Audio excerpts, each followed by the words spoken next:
All right, welcome everyone. Big round of applause for making it here.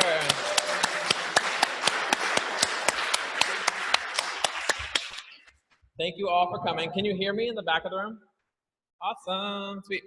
So my name is Sam Koplinka-Loehr, and it's my honor to welcome you all here today. Further ado, I want to talk a little bit about what has brought us here together today. And we have an amazing lineup of panelists. I'm really excited for having everybody here together. We're waiting actually on one more panelist who's still like on their way, jogging here, late from work. So they will be joining us in a second. But this panel tonight is all about how people are supporting themselves and each other while building movements for justice. And last night I was sitting with some friends who I'm staying with down in Northampton, Massachusetts. I'm originally from Philadelphia. And we were just kind of talking, and somebody was over at their house visiting, and they were saying how they felt like this time was in the world was full of a lot more interest and activism. And I was like, what? Like, what do you mean? And they're like, I just feel like people are like more aware right now of like social issues. And I was like, well, like these problems have existed for generations and generations. Like they're in the bedrock of our country and the bedrock of our communities. When we're talking about systemic violence, systemic racism, sexism, transphobia, all these forms of oppression are really just embedded deep into our lives, either targeting us or just in the fabric of our communities. And so we were talking a little bit about that, and they kind of refused to accept that this stuff has been around for a very long time. And they also refused to accept that people have been organizing for a very, very long time. So my thoughts as I was kind of prepping for this panel tonight were on the legacies of resistance. How have people been resisting for centuries and centuries, resisting these different forms of violence, but also in this particular moment in time, building new ways of supporting each other and remembering the old ways of supporting each other as well. How are we really maintaining this work for the long term? So I'm really excited. So does anybody have any questions before we get started? Any last housekeeping things? All right, so I'm gonna turn it over to our amazing panelists. And we're gonna have about 5 minutes each for you to talk about your work. And then I have some questions for you to kind of get discussion going, and then we'll take questions from the audience as well. So let's start. You want to start? And then we'll go ahead and move down the line. Sure. Great. And I'll make sure your mic is actually on here. Yes. Cool. Hey everyone. How's everyone doing? Oh, come on, y'all, it's Friday. All right, okay. So my name is Nathalie Amazan. I use she, her, hers pronouns. I am a second-year undergraduate here at UMass, Amherst.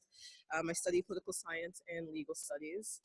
I'm also a Libra sun, Leo, moon, and rising. Here at UMass, I'm here representing the Prison Abolition Collective. I founded this collective with a couple of my friends last year, after watching the 13th documentary that talks about the history of the prison system and its translation from chattel slavery to incarceration, and how the modern day incarceration system is like the new Jim Crow. So after watching that documentary, a couple of us got together in the space to just like talk about it, how we're feeling, what do we want to do like moving forward. And we decided that we needed to do something moving forward. We needed to do some sort of education, some sort of like advocacy for the end of the prison industrial complex and all forms of incarceration. So that's exactly what we did. So right now we are a student-led, student-run group. We're here to educate and advocate for the end of the prison industrial complex and all forms of incarceration. We are a new group. We started last year around December of 2016, and what we're really like focusing right now is education and advocacy. So on education, we are right now planning a teach-in series that's going to happen next semester, and that series is going to be bi-weekly type of event where we talk about some topic that has to do with prison abolition. So some topics right now we're talking about are abolition versus reform, how reform efforts have only bolstered the prison system, and how we need to have an abolitionist perspective of prisons if we really want to see a racially just, an equitable society. We're talking about doing segment on like what is prison, what is the prison industrial complex, what does it mean to see a world without prisons, a society without prisons. And we are working with our school's Racial Justice Coalition, as well as other academic departments to, at the end of our teaching series, to bring the author of The New Jim Crow, Michelle Alexander, here to give a little speech and to talk to us about prison abolition and all of that. So we're also doing a lot of advocacy work and coalition building as well. There is a local group, Hampshire Students for Prison and Police Abolition, and they also are a student-led, student-run prison abolition group, and we are doing a lot of work with them, promoting their groups, their events, what they're doing, and supporting each other.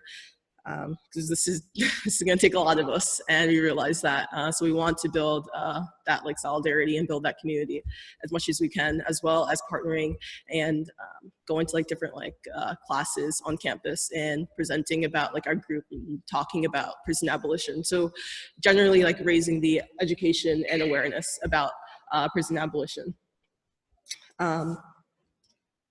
Yeah, so we also do a lot of partnership work with the university. Recently, we had CC McDonald come to campus this past Tuesday, and the Prison Abolition Collective, we co-sponsored that. We are working, so I also work at our Center for Education Policy and Advocacy, and there we do a lot of we try to engage students on campus and like political activism work. And what I do there is education training. So I do trainings on like just different pieces of political education. We're working on developing an anti-racism training, some other things. And also through that, I'm working on bringing a restorative justice program to UMass.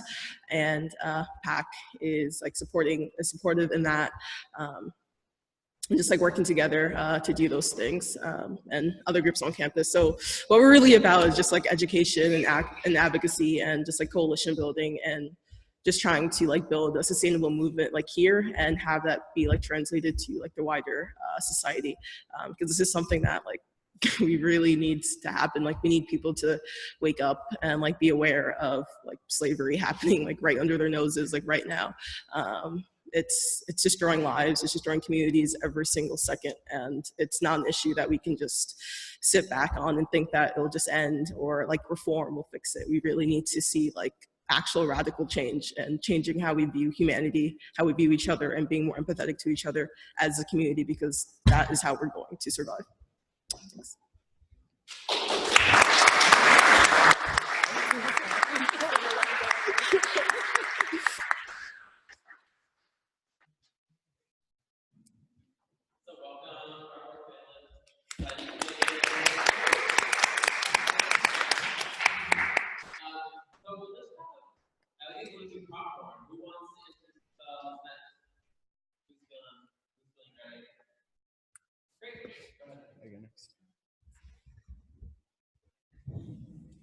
Hello. Howdy, folks. So my name is Rojas Oliva. I pedaled over from Amherst College, where I am a third-year student, and I'm here, as you can see from the slideshow above me, representing the Direct Action Coordinating Committee. So I think before I get into too much of that, I just wanted to thank you for your words of the need to realize that we're organizing in these moments of crisis, and I think a lot of what we can hope to come from this discussion and from our organizing in general is to try to convey to people the idea, it's very easy to get folks to show up when they realize that they're in a moment of crisis, where their values and the world they live in and the institutions they're a part of are at an odds. And you get them to show up to a rally, you get them to show up to a lecture, and somehow that small action for them resolves that conflict. They think some material change has come from that.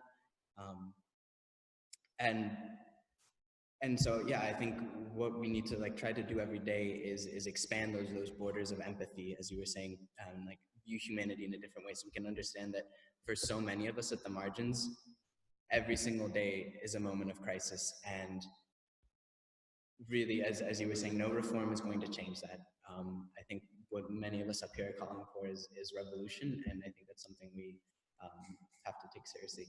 But anyway, so the direct action, sorry, you just inspired me with your words just now. But yeah, so the direct action coordinating committee, to kind of break that down, believes in two principles, horizontal organizing and direct action. So what horizontal organizing means is essentially we're a leaderless, unhierarchical organization, which we think allows us to do two very crucial things. One is to organize and create communities of support that don't recreate so many of the institutions that we find oppressive or that we find create unjustifiable hierarchies. It allows us to communicate and create change just as individuals coming together. And the other crucial and more perhaps pragmatic thing it allows us to do is prevent burnout, because what essentially happens when someone says, I am a leader here, I am in charge of this, it communicates to everyone else in that group, you are not in charge of this, I am doing this. So you end up with these groups that a specific amount of people are taking an unreasonable amount of the burden, egos get involved, all sorts of things can start happening. But if you kind of create this group where everyone goes in and understands that if I don't contribute my fair share, nothing's going to happen. If I have this dream, this vision of the world I want to start creating, of what the direct action I think our group should be doing, I need to make that happen, because I'm an individual and I need to understand how to use my voice and my power. So that's the two principles that's horizontalism, and then the other one is direct action. So direct action encompasses everything from mutual aid to strikes and boycotts, occupations of buildings, and to kind of give you a history of direct action here in the area. The Black Studies Department was founded through direct action, through students occupying spaces and making demands. UMass divested thanks to direct action and occupation of buildings. And the Direct Action Coordinating Committee itself was born from a direct action. So back in November, which feels like ages ago, after Donald Trump's election, there was a campus-wide walkout on Amherst College, and we all congregated around the kind of like municipal building where all the administrators are to demand protection for undocumented students, to demand that their physical and legal safety was going to be continued into this administration. And from that moment, the group of organizers that made that happen originally called themselves Not Under My Watch, with the idea that it was going to be a group whose very purpose was resisting this regime that we were going to be imposed under, and there was going to be a lot more need for collective organizing to protect the people at our margins. But as we continued to work, we wanted to kind of expand what we thought we as students could be doing. So instead of demanding safety for just the students of Amherst College, we started to work more and more with the Pioneer Valley Workers Center, who's doing incredible work with their Sanctuary in the Streets program. And at the beginning of this month, they're now offering sanctuary to Lucio Perez, who's an immigrant from Guatemala, a father of 3 children. He is now living in a church right across from where I live. So that's kind of where we hope to the work we've been doing and the work we hope to be doing more and more beyond just, we have like a divestment campaign at Amherst College that we're continuing to work on, but a lot of the members of Direct Action Coordinating Committee are also looking to create community outreach and more efforts for mutual aid. So that's kind of what we've done and where we're headed. And yeah, I'm excited to hear from everyone. So thank you everyone for coming. Yeah.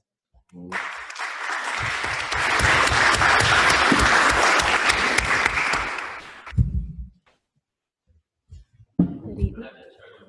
Oh, my bad. Can you hear me?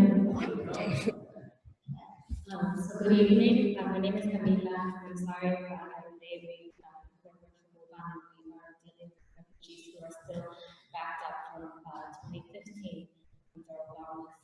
registration, so I apologize for that.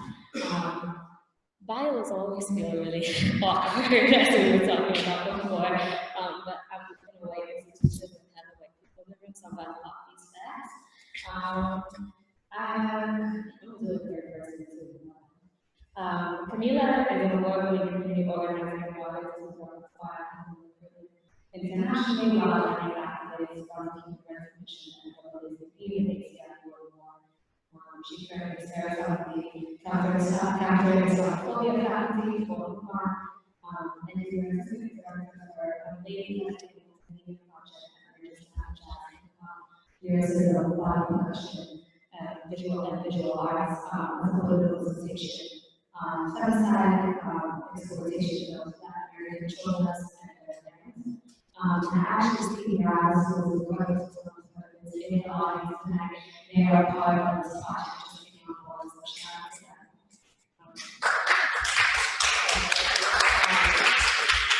So I guess what that means is I'm a clear encouragement from everyone really improving heritage and committed to the abolition of prisons, abolition of wars, the abolition of military occupation as Rojas has been, and just the abolition of the US as a whole,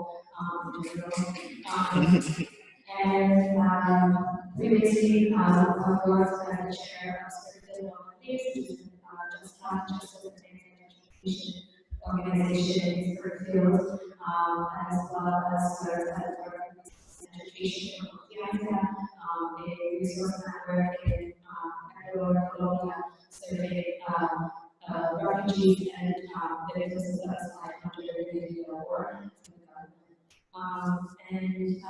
Yeah, I guess that's my introduction. I'm out there and trying to, yeah, I guess just like continue to do this community work under the political crisis that we are in now and have always been in. So I'm really honored to be with you all. Thanks, guys.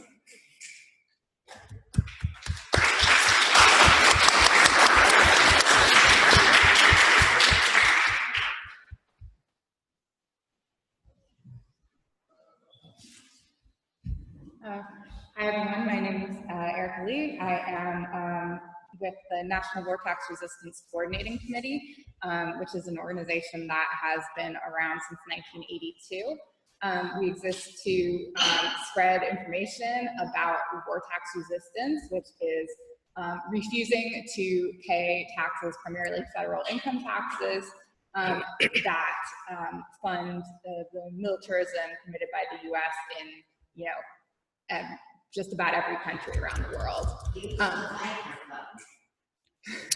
Will do. In the building.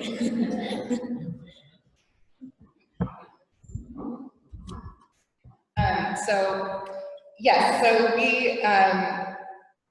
see, now I got thrown off. So I've been involved with Nutrix since the end of 2008. I started getting interested in war tax resistance as a way to concretely redirect money away from the war machine. I came to realize that if I was against war and if I paid taxes to the federal government, that was a contradiction.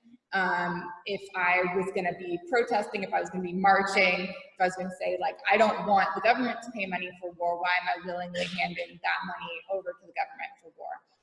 And so the great people who have been doing war tax resistance in our community for decades helped me figure out how to do that. So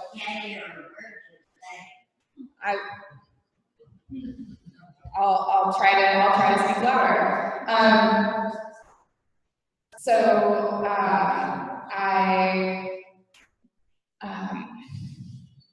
the main method that we focus on is federal income taxes. Historically, also the telephone tax, which not a whole lot of people pay now, but it's a tax on landlines. And that was a really popular method of war tax resistance during the Vietnam War. Today, it's mostly federal income taxes if you have money withheld from your paycheck. if you have a job, and there's like a federal withholding line, and if money comes out there, that's money that's going to the government, and every year about 50% of income taxes go to pay for war. That number fluctuates a little. It's going to be higher in 2018 because of the $80 billion that the Senate is trying to get into the military budget. That's the increase. The actual base amount is over 600 billion. So we're talking an enormous amount of money that's going to equip soldiers, enrich weapons contractors, going to bomb people in Syria, Iraq, Yemen, Somalia, the Philippines, and a few other countries right now that I'm missing, but also go to maintain hundreds of military bases around the world, spreading US dominance, spreading the paradigm of the rich and powerful, and armed peoples around the world. So we in our group are just trying to get the message out about resistance in this way. It's more than just hashtag resistance. More is needed. And war tax resistance is an act of civil disobedience that I commit every single day. It's really powerful to do that alongside the other organizing that I do in Seattle, where I'm from, and I'm really looking forward to. Already learned some from the other folks on the panel. I'm looking forward to learning more. So, yeah, thanks to everyone who helped me make this possible.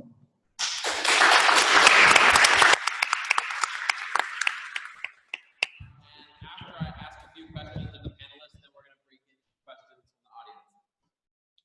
All right, so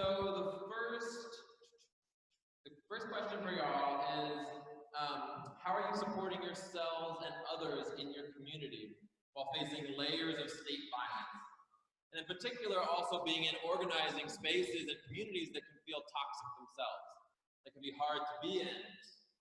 So how are you supporting yourselves and each other? And that can mean emotionally, that can mean financially, that can mean spiritually or physically. You can kind of take that how you see fit. So what does that support look like for you and others in your community? Part of organizing and doing this work is building relationships while you're doing it. Building relationships, like that can be very broad. So like that looks like having dinner, like having lunch, like talking to people, like checking in, making sure that like your group, like your community, like you're doing all right, like asking like what they need, and just like building that community from just like natural, organic like relationships, because that's what is actually going to sustain us and going to sustain like our movement, is like caring about each other, because we're all up here and like, we all are doing like different work, but it's all rooted in humanity and it's all rooted in empathy. And if we're not like practicing like relational organizing in that way, that's just like contradictory to our message. So it's really just about like building those relationships on like just like that like intimate level of just like getting to know each other and building more community in that way.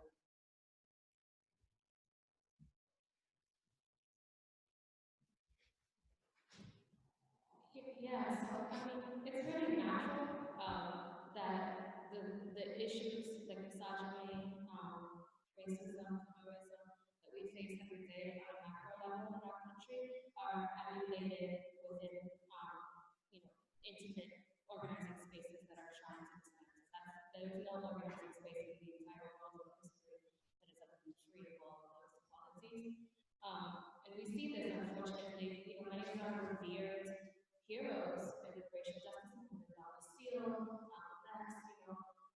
people that we really glorify were agents of domestic violence, sexual abuse, Leigh Brown, Sasha Boys, who serious victims of serious sexual assault from leaders in their own Black Panther Party, different forms. And it's important for us to respond to that. Allies definitely need to respond to that in a very different way than people of color and people who are in the movement. But there needs to be coming into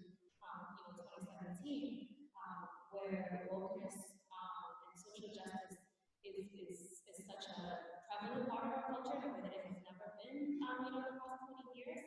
It needs to be a conversation that we have because of these systems, not just conversations. There needs to be processes where we create a space of how to respond to rape culture, how to do consensus. So this is a great way of building identity-based decision-making models, where we're in a space that is discussing Black Lives Matter, telling that the people who are making decisions are Black, that the people who are making the lead decisions are Black, where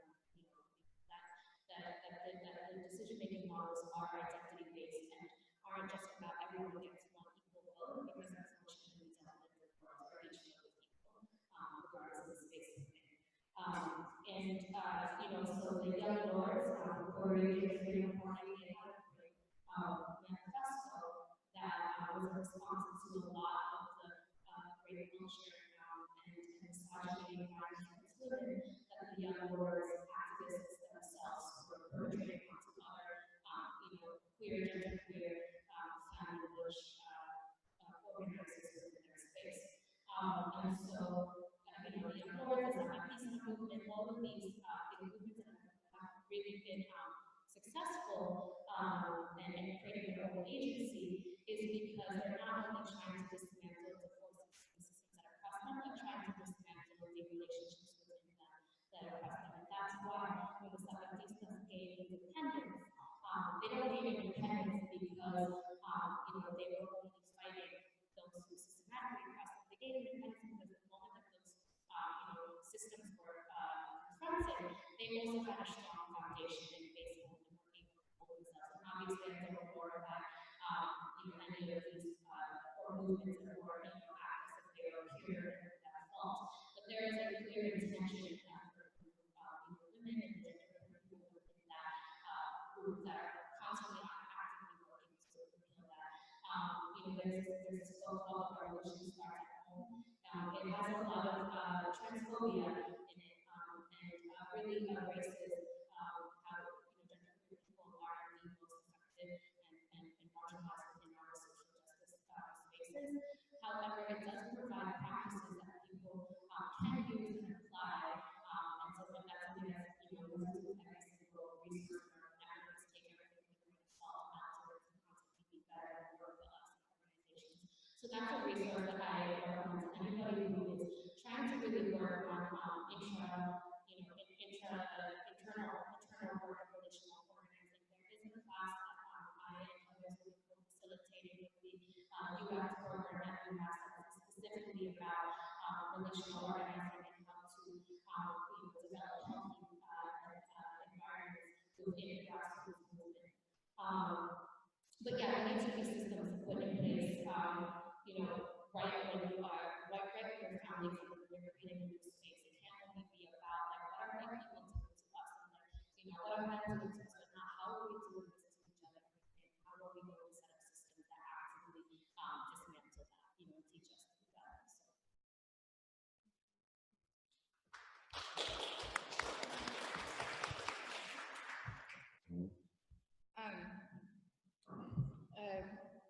Thing that, I really appreciate the comment about the several comments already made about relationships and the movement, organizing being relational.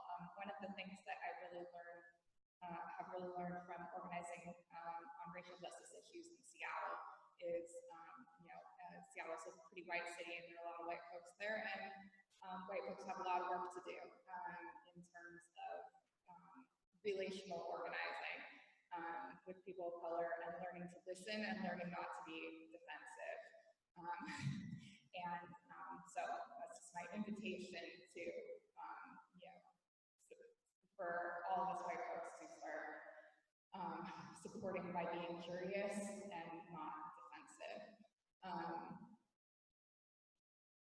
And in terms of supporting ourselves and each other, war tax resistance, we've been making more of an effort recently to focus on the redirection efforts that we're doing and talk about these war tax dollars. I mean, folks have been doing this for decades as well, but recently, in the past year, we had a focus on collective redirection. That's predominantly white war tax resistance community, focusing on both resisting paying for war and redirecting those dollars toward movements in our communities that are led by people of color that are working for justice. So not just a resistance, but a redirection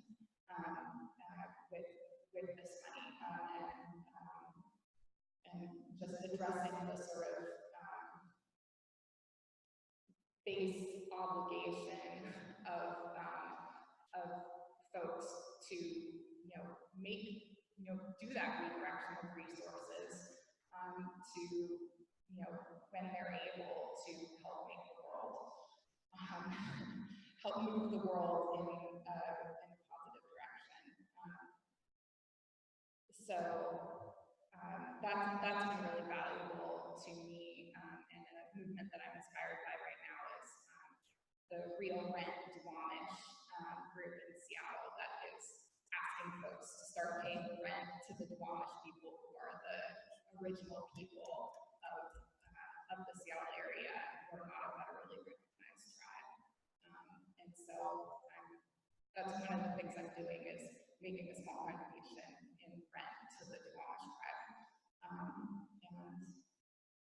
those kinds of things are possible when folks who are able to take on the risk of refusing to pay and giving that money.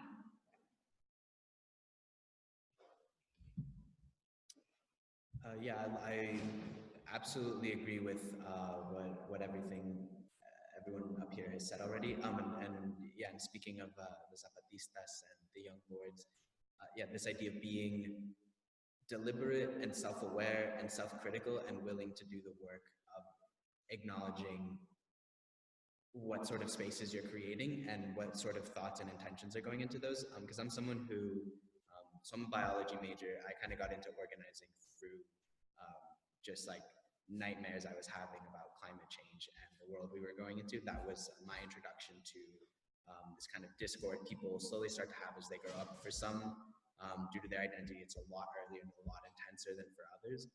So the work I was doing initially was a lot of environmental work, and environmental work is notoriously white. And so yeah, just showing up to these meetings and being the only young person, the only non-white person. And I think what would have meant so much of those groups to just like take one meeting to just sit down and say, look around, why are we all the same? What sort of forces have brought us here? What sort of forces are keeping certain people out? And I think the willingness to have those conversations is the same exact force like within you that will lead you to have the conversation, to like check in with your other friends and to be a kind human, which I think is so much of what supporting the other people have been talking about looks like. So that same impulse to care for others and to just be like self-aware about where you are. Yeah.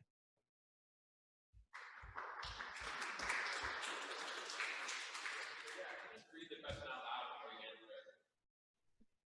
So I have a couple questions here that are just war tax resistance specific. So I'm just going to say a few words about those ones. The questions were, how can I stop paying federal taxes without getting penalized and or having my wages taken? I'm an immigrant permanent resident. The situation for war tax resistance with folks who are immigrants is sticky, and we don't have a lot of information within our network about how immigrant status, we know that there's heightened risk for sure. There are ways to do resistance that are more or less risky. We're going to be talking tomorrow. There's going to be a War Tax Resistance 101 at 1:30 p.m. tomorrow in this building. And, if you can make it there, we can talk a little more about those issues. But generally, there are legal ways that you can reduce your income below a taxable level. It's a fairly low amount, but some folks have different strategies for getting to that level. And many folks also just resist a small amount of taxes, maybe not the whole amount that they owe, but places them in a little lower risk category. But yeah, unfortunately, we don't have a lot of information about how war tax resistance has affected immigrants in particular. And would love to hear more from anyone who knows anything about folks who have faced these issues. And sustainable ways to support yourself financially as you age. Do war tax resistors have health care and basic needs I met? And yeah, we can also talk about that some more tomorrow if you can come to a war tax resistance workshop. Social Security and paying into that system is kind of a sticky issue that would take a long time to talk about. But feel free to come approach me or other war tax resistors in this audience at the close of the panel, and I'd be happy to talk more with you. These are complex questions, and we do our best to try to give each person as much and the correct information they need.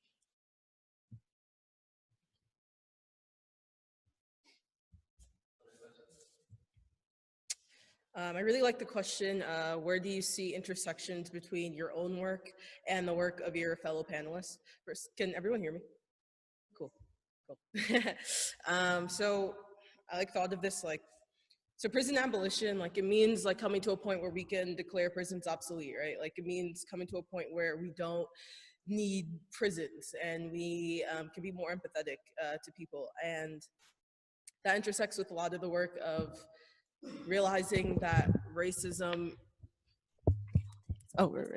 realizing that racism shouldn't define our future, and not profiting off of free labor and racism that strives on the incarceration system. It means providing people with food security, clean water, clean air.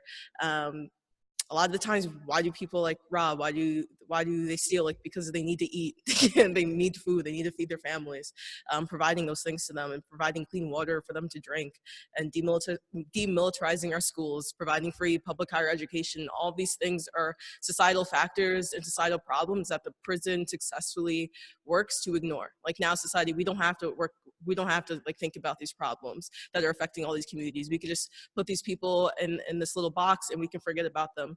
But we have to make people realize that this isn't a one-sided issue, that affects all of us. This all affects us.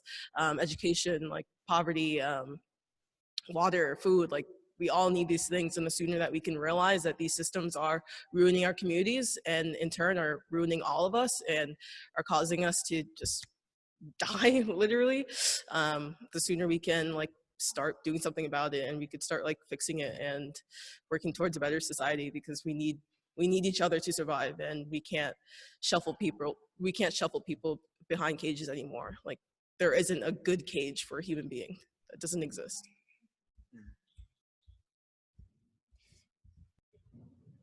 Yeah, I want to say that boycotts are a really important tactic for those who can participate, because this is talking about anti-capitalism, and I think one of the most common responses to anti-capital or dismantling capitalism are boycotts amongst white folks. Is I see a lot of people who are like, oh, I'm participating in BDS. This means that I'm no longer oppressing Palestinians, and it's that's not only boycotts is great, but then also redirecting your wealth and redistribution of your wealth is 50% of boycott. If you're white and you're boycotting Walmart, but you're keeping it for yourself, and your money is family money that comes from it's enslavement and redlining and Jim Crow eras, you're not doing anything benevolent. You're just keeping money for another oppressor yourself. And so redistribution of wealth is that initiative. Did you say it was in Seattle? Well, you're all over the country. The real rent. Yeah, the real rent.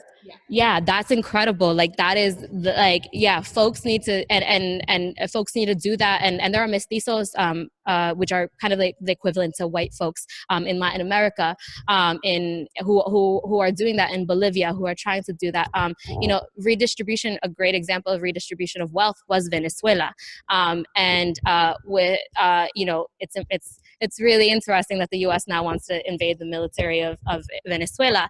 And so like we've seen this again and again, that anti-capitalism is so inherently tied, like you said, to racial justice and to the justice for Black and brown people. And of course, Venezuela and Cuba, those which are like one of the most successful anti-capitalist revolutions, are not they're not like, it's not happy-go-lucky now. Like Black folks in Cuba are still oppressed.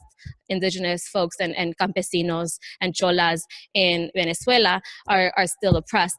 But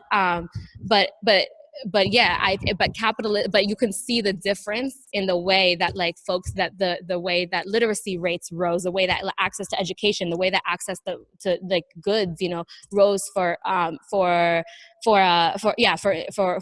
Black and brown folk within these countries. And it's really interesting that you know, a huge member base of protesters are middle class, and they're middle class light-skinned Latinos. And so and you see this difference between the U.S. where you know, hella folks that are like down, light-skinned Latinos who are like down for racial justice here, but then like criticized Hugo Chavez. And it was like, oh, so you down for like the liberation of Black and brown and indigenous people, as long as it doesn't mean that it is confronting your light-skinned Latinidad or your position or your luxury within Latin America. And it's very interesting that like the U.S., which considers is going through this trend and this wave of racial justice and a focus on racial justice, those same folks who are organizing in the system are also down to invade and oppress and criticize other countries that have just birthed an alternative to capitalism. And that doesn't mean that, like, I'm not saying that these are perfect. Maduro, obviously there's a lot of corruption, but I just, again, like, I think that anti-capitalism is something that I'm grateful someone brought this up, because it's something that we need to incorporate into every single space. And like boycotts are not always accessible, but creating like funds, buying La Mariposa is an example locally, where from what I understand, there was a person of color who is financially very well off and privileged, and bought a whole building in Ternos Falls that now folks can go and live there for very cheap, and it's dedicated to the organizing. So that's like, forms of like, there was, and I forget their name, but there was this Black woman who just bought a whole block and is now allowing folks to come in and live there for free in exchange of doing like community work, like cleaning each other's houses and, providing food. And, like there are ways for poor people and immigrants and folks who can't necessarily, participate in boycott movements to organize for against capitalism. And like, it's not just a fairy thing. It's like, that has been the most effective. That's like why the Zapatistas, one of the poorest places and poorest people in Mexico, like, they can successfully create an agency that doesn't depend on capitalism, even if Mexico is still extremely capitalist. So like, for the few folks of color and, anyone who's undocumented here, like, I want y'all to know that, like, that just because you shop at Walmart doesn't mean that you are any less, any more participating in capitalism than folks who can like shop at their farmers market. It's like, and probably the folks in here who shop at farmers markets are probably participating in capitalism in a lot more than the folks who shop at Walmart on a need based. Because again, capitalism isn't only about attacking a system and the government. It's about thinking about your own wealth and how are you redistributing wealth. And like that's why like folks like this, like when we come and we educate you, we're doing it for very cheap or free. And like, that's emotional labor, right? And so like, when you show up to like a panel or an event and like, and you see folks of color teaching you, or you learn from folks of color, or they're just folks of color in front of you and you're a white person with wealth, like, give money. Like, redistribution of wealth, it's not sexy, it's not fun, you can't say like, oh, like I can't Snapchat it.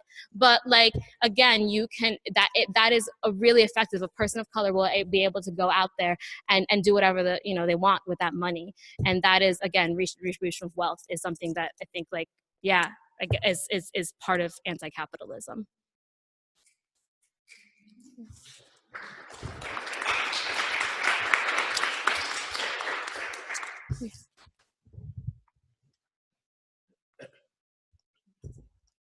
Oh yeah, my bad.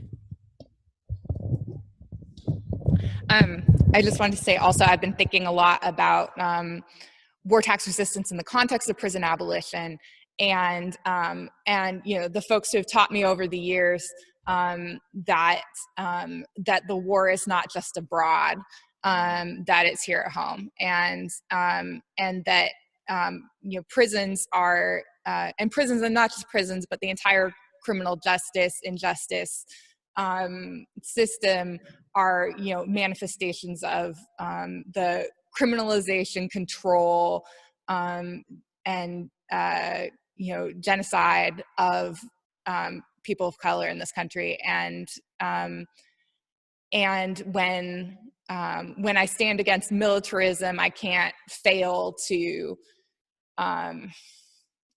notice the ways that our own society, within our borders, at our borders, in the prisons, in the criminal justice system, are,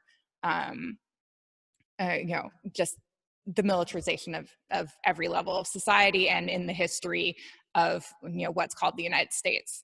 So yeah, I feel that a lot in prison abolition and prisons and criminal justice and militarization. It's like really connected. Really quickly, I don't want to talk too much, but something like, because the question was like within the movements that you're working on right now, anti-capitalism, and one of the movements that I'm most involved in right now is the justice for immigrants, undocumented people, all people, not just DACA, and those who have like astonishing awards and shit.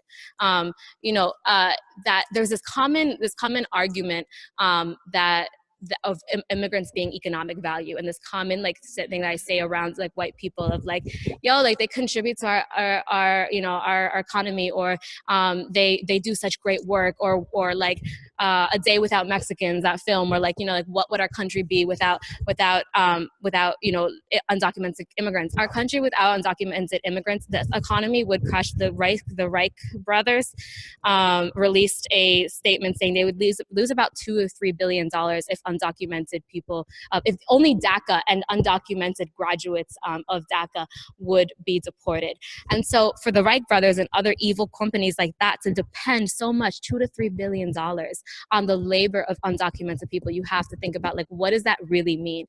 And it means that, that it is more fatal to work in the in the food industry, which is majority made up of undocumented people, than it is to work as a fireman or a police officer. So like, you think about that, like people who are going to work in the food industry, like Ben & Jerry's, which is a very corrupt company, and a group in Vermont are actually working because they had a lot of fatalities and chemicals there that are harmful and killing undocumented Latinos.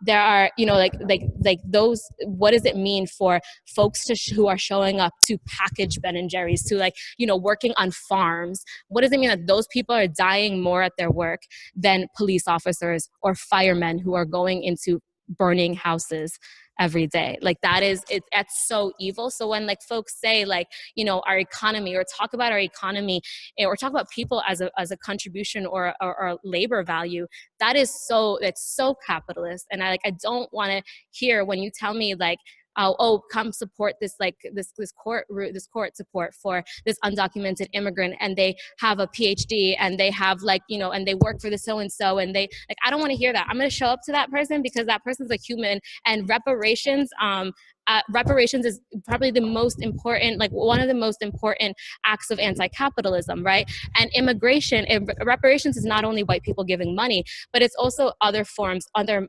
monetary value, like citizenship. Reparations, is citizenship. We shouldn't be giving, citizenship only to folks who have no criminal record. Like if we're going to be a country without criminal records, like that, let's deport all of our presidents. Like let's deport every single person in Congress. You know, and so when we talk about reparations, we have to consider that like the majority of people who are coming to this country are coming as a matter of fact over I'm forgetting the statistic, but it's over 80% of the folks who are coming from Muslim majority countries are coming from countries that have been bombed, drone strikes for more than 8 years in their country by the US, right? And so like that is, and I'm sorry I'm going on a bit of a tangent, but like that is, when we talk about that, that's reparations. It's not just giving money or covering the lawyer's fees for those people. Like battling capitalism is giving those people an entry without a question, right? Like Honduras, which has the highest homicide rate in the world, its homicide rate increased exponentially after Hillary Clinton and the Honduras government, or Honduras community facilitated that 2009 coup d'etat, which killed indigenous environmental activists like Berta Cáceres.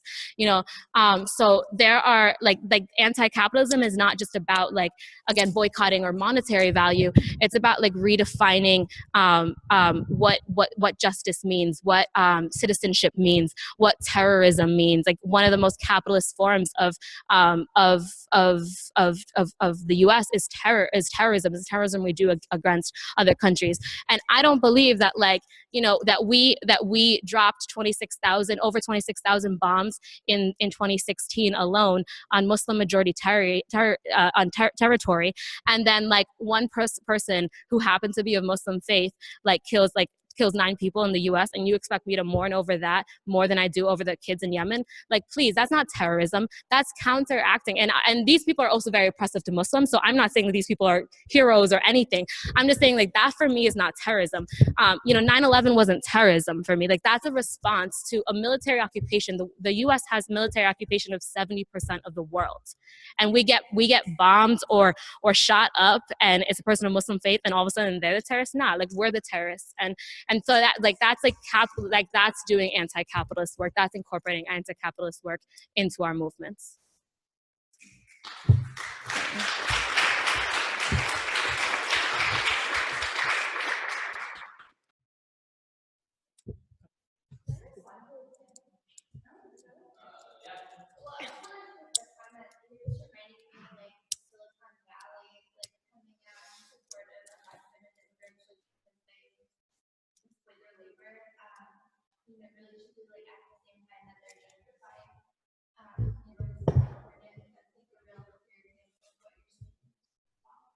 Yeah.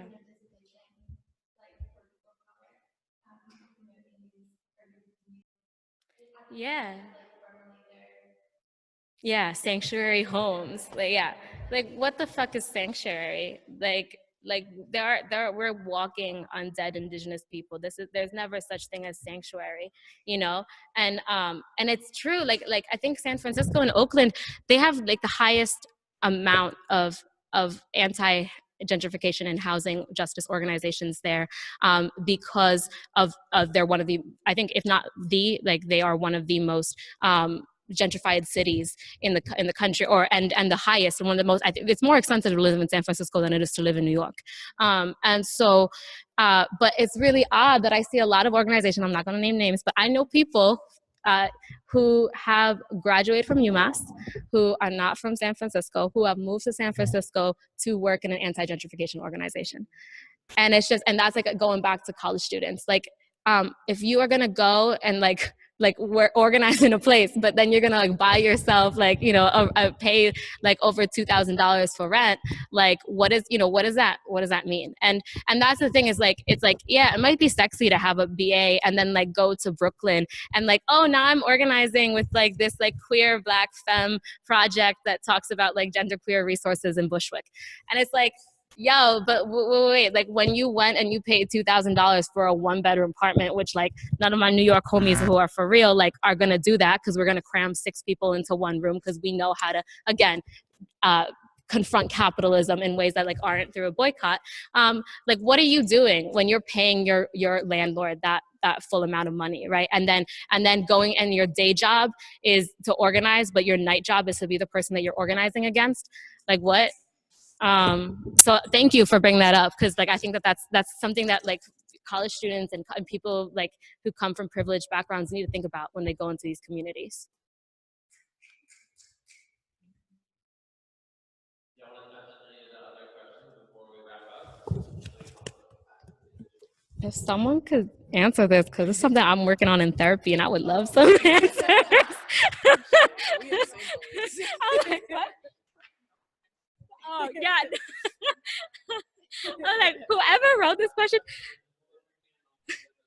where, how do you nourish your inner life? Qualities like stability, ease, focus, energy. Like, yo, yo, can you? I would love some tips, because like, yo. It's like also, especially like being a college student and just like having that just like weight on you while also like trying to do this like activist work, like it can be very, very overwhelming. And like if you don't have that like support system that you can go to and be like, yo, I am having the worst day, I'm having the worst week, month, like I just need to like step back. Like, can you like do this? Can you support me in this? Can you send this email? Can you do this? Can you show up to this?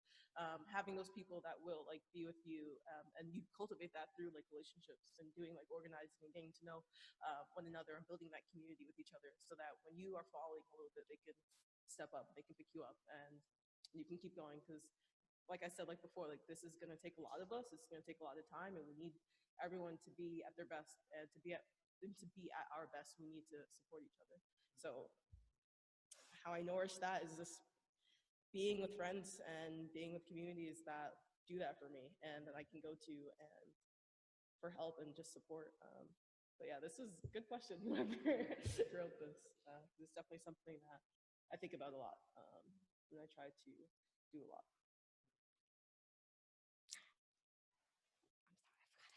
Give me the mic. No, I mean, yeah, I don't have. I'm still working on this, so like, please don't take what I'm about to say as advice, because like I am not in any way qualified to give you advice on how to nourish your inner life. But I think that, you know, like one way I just like see this as an outlet to give a shout out for anyone who has like monetary value. Like this, starting this art project for me called Unladylike is something that's very is very fulfilling for me, and it's a way to cope with it's a coping mechanism and a healing mechanism for everything that I've experienced. And oftentimes I think organizers who are from the community forget that like we are the people we're organizing for, that it's not just like we're doing a service to the folks around us, but that like we ourselves are the project. And I felt a lot of guilt stopping. I was working as a lead organizer for 3 different organizations, and I felt a lot of guilt like walking out of there and being like, yo, I have to take care of myself. And that's just Americans as a whole don't take care of themselves enough. You know, that's why we have a health system that a healthcare system that encourages us to not take care of ourselves.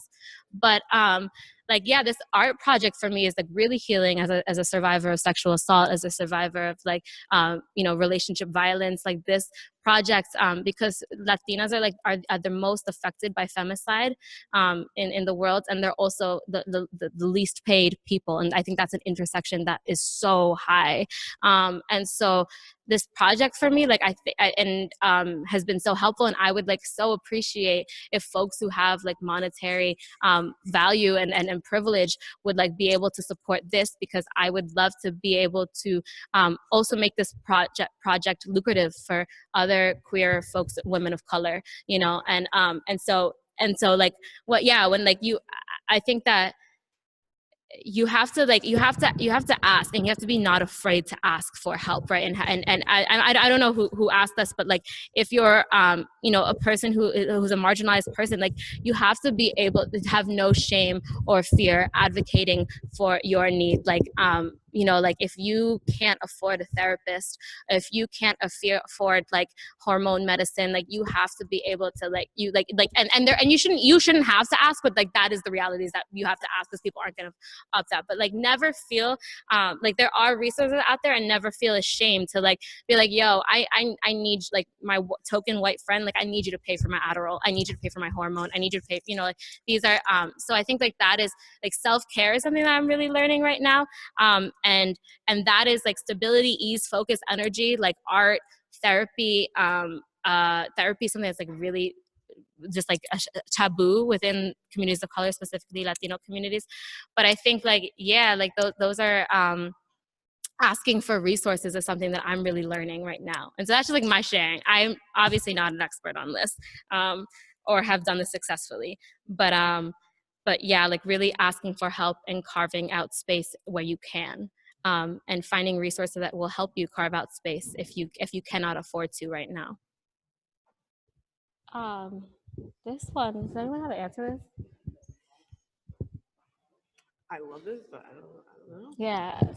I think that's actually very important to discuss in Amherst. Yeah. Oh, yeah. How can or do you see farming, subsistence vegetable, working in conjunction with your organizing? And I think this is really important just in the space that we're in, because Amherst is like obsessed with farmers markets and kale and like organic non-GMO stuff, which is dope. Like I eat that too, because like I just got a high paying job and like first time in my life that I can afford real groceries, so shout out. Like that's dope. But I think that like there's this idea that like local farms are more, have like higher integrity than corporations, and what fair trade means, and that fair trade somehow means that like we're actually giving paying and treating laborers and workers and farmers in Colombia and Guatemala and Nicaragua with fairness, and it's not like the quality. Who sets the standards for fair trade are like white American corporations heads like that, and there are organizations that set that, like there's like an organization that like sets the definition of fair trade. But if you think that organization can't be infiltrated the way like the UN or like any other government is infiltrated, like it definitely can, and it has been. And so like, yeah, I think farming is one of the most important movements in for people of color outside of the U.S., especially south of our border. Like farming revolutions have been critical to justice in Latin America.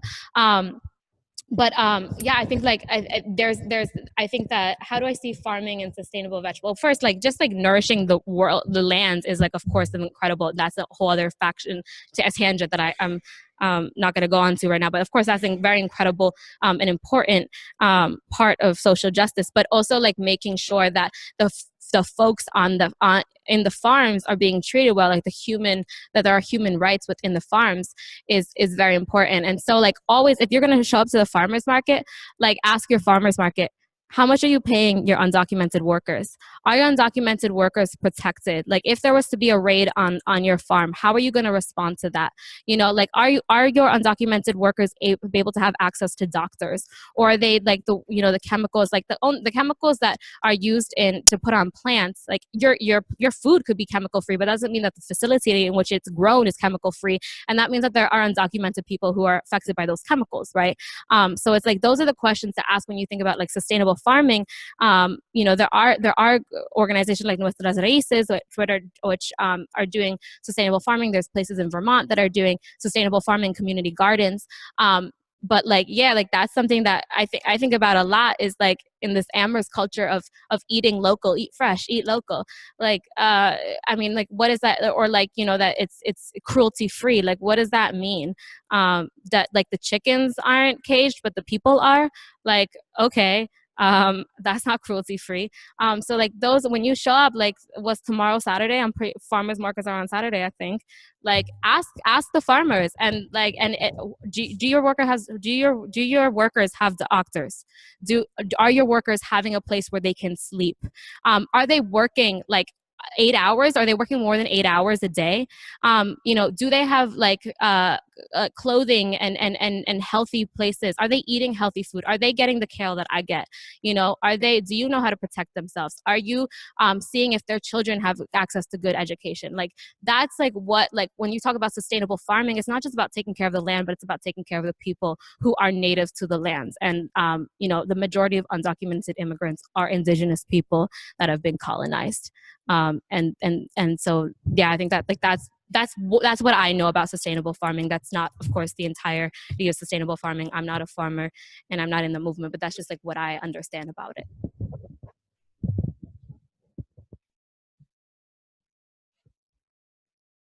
Any other questions you want to touch on before we wrap up?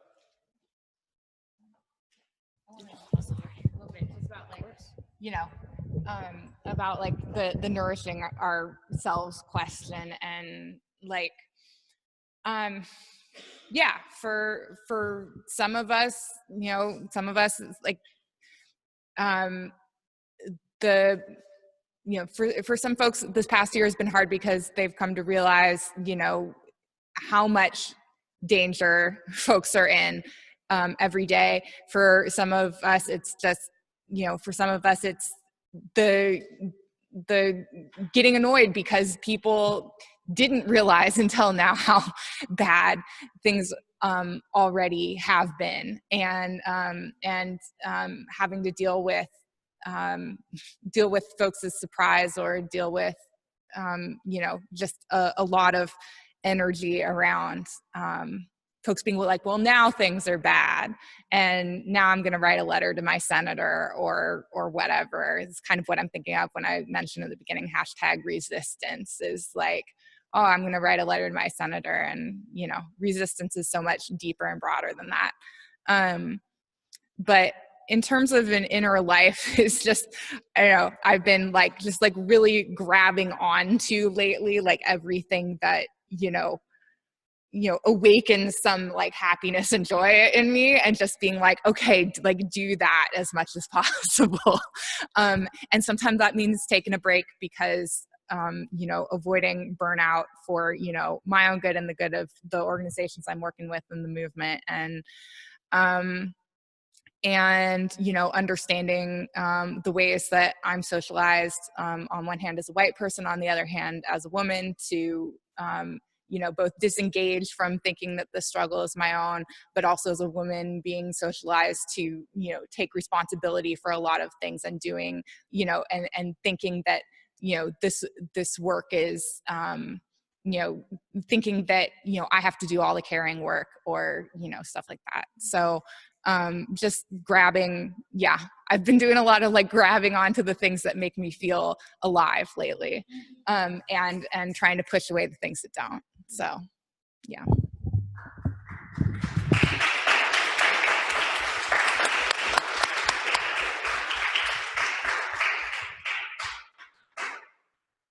And just one more point to that I'm thinking, apply your social justice values to yourself.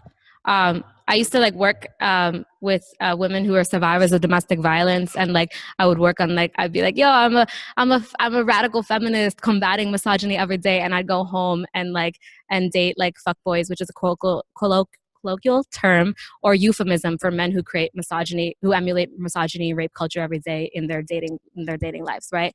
And I would do that, and I would also I would call myself a feminist, but I wasn't, and I still am, and I'm working on it. Treat my mother in very sexist ways, and have very sexist expectations of my mother, right? And so when you think about nourishing your life, it's apply your social justice values to other folks. And if everyone I really don't care about the well-being of white folks. I don't concern myself or put in emotional labor to take care of them. But I do ask white allies that y'all find spaces that are fulfilling for yourselves. Because when you show up with a mental health that is well and is nourished, it makes it a better space for everybody, right? And so yeah, I think that applying your feminism. I know folks who are organizing the racial justice against racial justice, but are in relationships not only romantically, but with family members of theirs that are very racist towards them. And so think about yourself, when that you are your own social justice project, and that you should treat yourself that way, and apply your feminism to you and your mama and your grandmother and your baby mama, and yeah, I think that's something that that's a way that organizers and people in the movement can nourish themselves. All right, let's give a huge round of applause.